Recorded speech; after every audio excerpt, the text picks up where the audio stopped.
কোনাবাড়ি ঘাটে bypass point এলাকায় লরির সঙ্গে স্কুটির মুখোমুখি সংঘর্ষে ঘটনাস্থলে প্রাণ হারান দুই স্কুটি আরোহী। দক্ষিণ কৃষ্ণপুরের একটি ধাবার সামনে দুর্ঘটনাটি ঘটে। তারা ধলাইয়ের ভুবনডহর এলাকার বাসিন্দা বলে জানা গেছে। খবর পেয়ে পুলিশ ছুটে গিয়ে মৃতদেহ উদ্ধার করে।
ঈশান যোগ ফাউন্ডেশন এন্ড রিসার্চ সেন্টারের পরিচালনায় গুয়াহাটিতে অনুষ্ঠিত রাজ্যভিত্তিক যোগাসন প্রতিযোগিতায় এবার সাফল্য দেখিয়েছে শ্রীভূমির যোগাসন ট্রেনিং সেন্টার।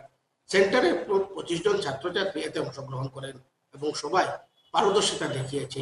এছাড়াও সেরা প্রতিযোগিতায় মেয়েদের বিভাগে পলকপুরি সবার সেরা উপাধি অর্জন করেছে। ছেলেদের বিভাগে দ্বিতীয় স্থান লাভ করে দেবপ্রিয় দাস। নমস্কার, আমাদের শ্রীভূমি জেলার যোগাসন ট্রেনিং সেন্টারে থেকে প্রায় 25 জন ছাত্রছাত্রী গত রবিবার 17 মে 2026 ইংরাজিতে আমরা সবাইকে নিয়ে গুয়াহাটির আটগাঁওয়ে অবস্থিত হরিয়ানা ভবনে দ্বিতীয় রাজ্যভিত্তিক যোগাসন প্রতিযোগিতা অনুষ্ঠিত হয়।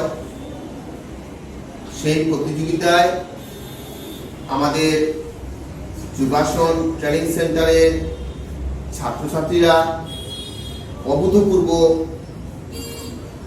সাফল্য অর্জন করে, যেটা আমাদের জেলার জন্য সত্যি একটা গর্বের বিষয়। এই যে ছাত্রছাত্রীরা দেখতে পাচ্ছেন সবাই পুরস্কার জিতে এসেছে। আসামের প্রায় 20টি জেলা বিভিন্ন ছাত্রছাত্রীরা জেলা থেকে সেখানে প্রতিনিধিত্ব করেছে। আমাদের বরাকভ্যালি থেকেও শ্রীভূমি, কাছাড় এবং হাইলাকান্দি জেলা সেখানে অংশগ্রহণ করেছিল।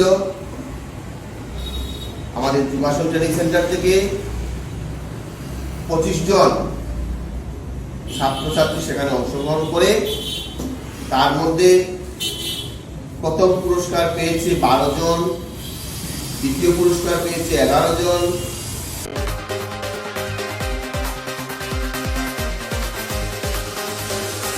নিয়ে নিচ্ছে একটি বিজ্ঞাপন বিরতি, সঙ্গে থাকুন।